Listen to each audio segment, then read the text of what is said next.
Hey, about to do a quick video here on a comparison between the current solid state relays that are on the market versus my new solid state relay and all the capabilities that it has over the traditional solid state relay on the market. So what I have here is the setup right now. I have a 1 horsepower motor, 1800 RPM. This motor is about runs at about 115 to 230 volts and runs at about 13 to 16, 13.1 to 6.5 amps, something along those lines. So, and I have a power supply here which shows voltage, amps, and watts. So we'll be also doing that comparison between the both relays. So what I'm going to do now is go ahead and power up this relay using this power supply, which will supply 3 volts to this relay, which operates from 3 volts up to say 3 volts, maybe up to about 32 volts or something along those lines. I can't see the see if I can read that output. It's pretty high though. I think it's about 480 volts. Anyway, so I'm gonna go ahead and power this unit on, and once I send power to this relay, it's gonna start to run the motor. So let's get that going.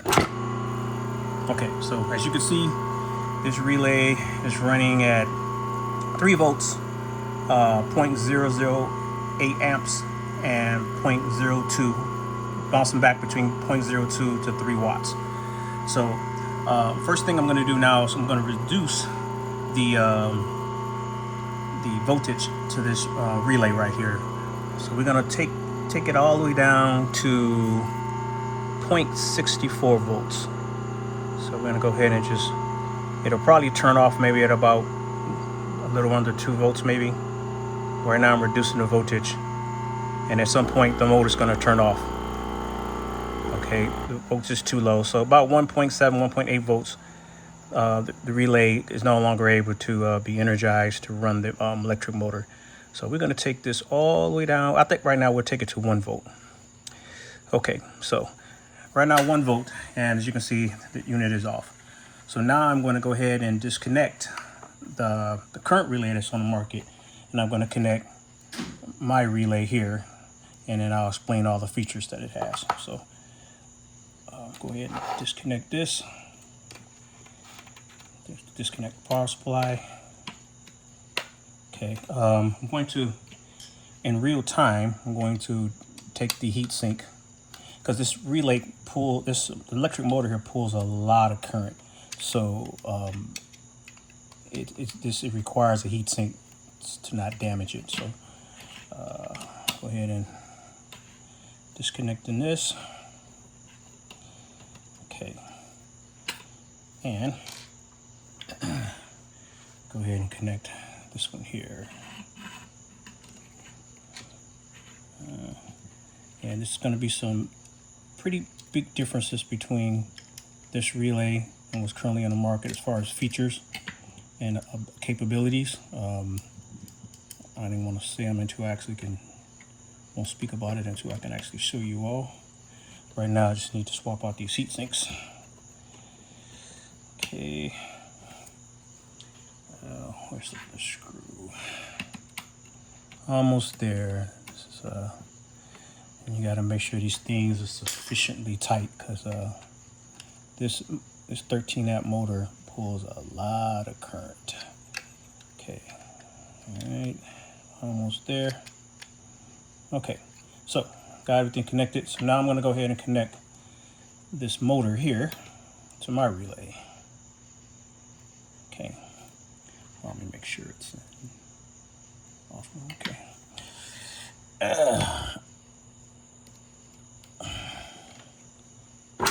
Oh, whoops, I forgot to turn this off. Whoops. All right. So, as I've kind of mistakenly shown you guys, as you can see, this relay, even though this particular relay shut off at about 1.7 volts, this relay can actually operate below, well below that. Now, there's 2 features on this relay. One is what power features. One is the regular mode, and one is what I call low power mode, and I'll show you to be able to match the power draw or the current draw on this relay. I have what we call a low power mode, because this technology is different than the current switching technology that's on the market. So it operates totally different. So it consumes a little bit more current, but it utilizes a lower voltage, but there is a switch on here where you can get it to actually match the 2 watts pull, the current pull on this particular relay that's on the market. So I'm gonna go ahead and turn the power supply on now. And as you can see, this relay is running at 1 volt, but as you can see, the current and the amp and the wattage is pretty high compared to this one here. So I'm gonna go ahead and turn off the motor, and I'm gonna put it in what I call low power mode, which is a switch here on the back. You can see there's a switch right here. So now it's in low power mode. So now I'm going to bring the voltage down to 0.64 volts. Okay, and we're gonna go ahead and power it on. And the relay operates at 0.64 volts at 30.037 amps, in which, when you do the math, is equal to the 2 watt power draw that this relay pulls. Now, there's another feature that this relay has, is this: not only can you control it by just terminating the power going to the unit, you can also connect the power a fiber optic cable to it, which I have here, and control it with laser light.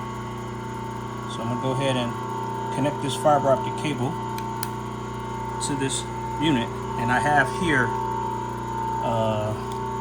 a laser here. So this is here, and also I have here this fiber optic cable is probably about 25 feet maybe.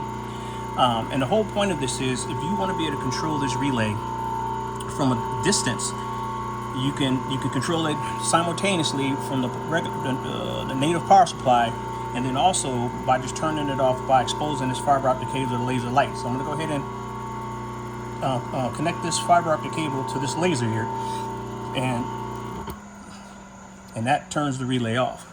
So if you're in a situation where you have this relay in one end of the facility or in a different location, you want to be able to still control it, at least momentarily. Like there's a certain condition that you need this motor to turn off, and you don't want to run all the way to the other end of the facility. You can to turn it off, you can literally run a fiber optic cable to it, and you can turn this unit off just by fiber optic cable. So when I take the fiber optic cable off, unit turns back on. It also has an infrared sensor on here for fire sensor detecting. I'm still working on it. It does work, but I'm still doing a little bit of stuff here and there just to perfect it, but it does work. But now in low power mode, the only thing that changes is that the to be able to operate at such a low voltage and equal to watts, the red LED indication is turned off. But that's only if you need to operate, for your current power draw to match this relay here, because I believe this relay was pulling about 2 watts and this one's pulling 2 watts. But the interesting part is that when it's commanded off with a laser light, the current drops dramatically to the point where it's 0.003, and you're not pulling hardly any wattage.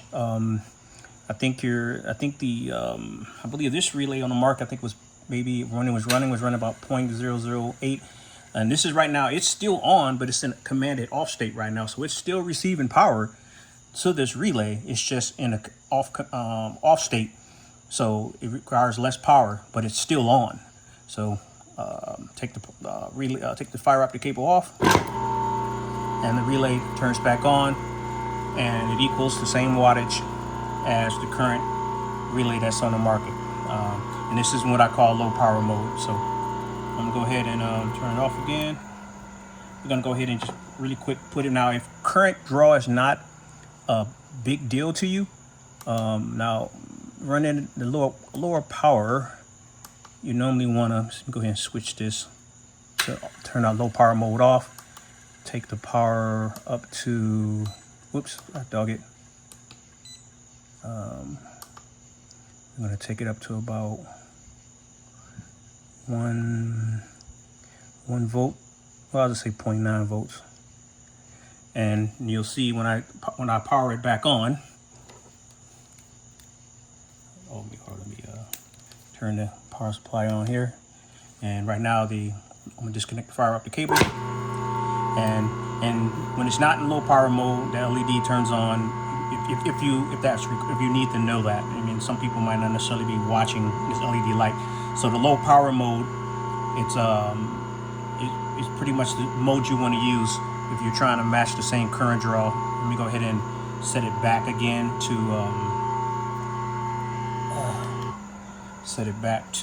low power mode. We're just hitting the switch on the back. Go ahead and take the voltage down to 64 volts. And we'll go ahead and power it back on. All right, so that's that. I guess I'll go ahead and turn it off with the fiber optic cable again. So you could literally run this cable to another end of a facility, 50 feet, 25 feet, and control this relay. It would be a pretty good thing for lockout, tag out, or whatever situations where I call a conditional smart relay. So, and it has a patented technology. It's called Induction Memory Cell technology. So this is a patented technology. But anyway, that's it. Thank you.